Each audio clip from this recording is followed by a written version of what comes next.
Pernah gak sih kamu ngerasa kalau kamu itu sulit mengendalikan emosi? Atau kadang kamu ngerasa terlalu membawa serius suatu situasi, terus jadi mudah tersinggung sampai-sampai dibilang baperan?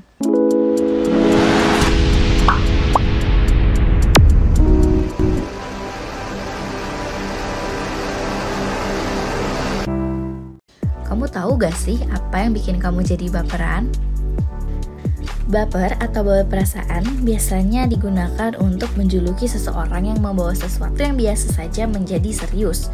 Terkadang, kita menjadi baperan ketika emosi kita sedang tidak stabil dan tidak bisa mengendalikan emosi kita.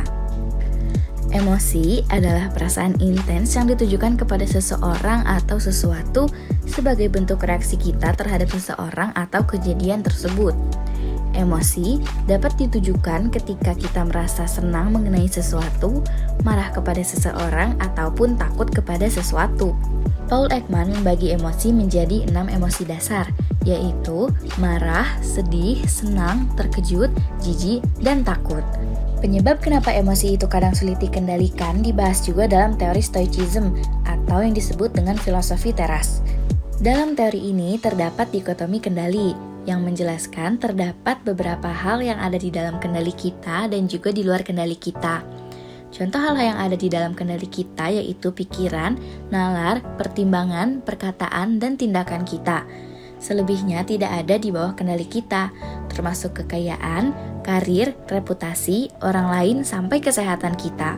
Jadi, sumber dari bad mood, baper atau galau yang sering kita rasakan itu karena kita menggantungkan kebahagiaan kita pada hal-hal yang tidak ada di bawah kendali kita.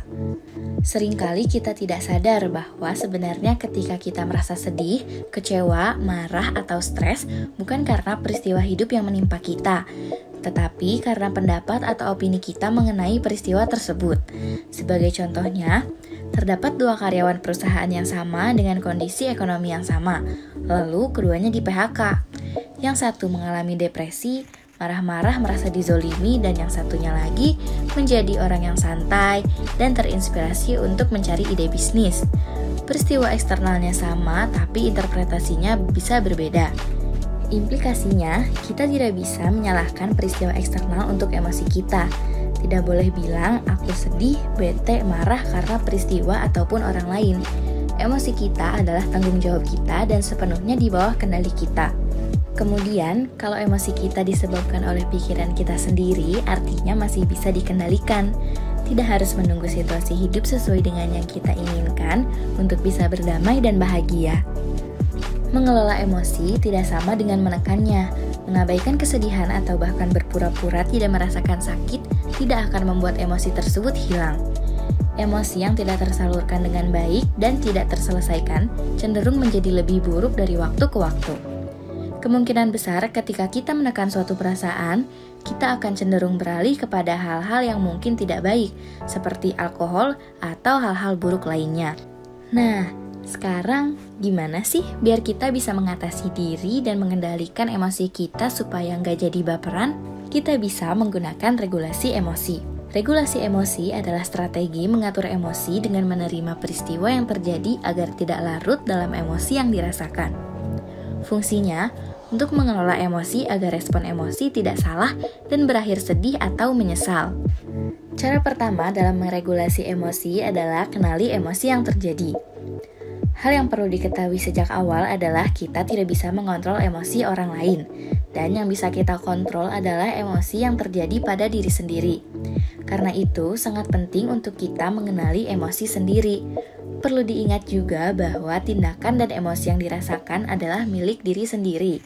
Jadi, segala tindakan yang dilakukan saat emosi muncul adalah tanggung jawab pribadi dan hal itu akan menggambarkan diri seseorang.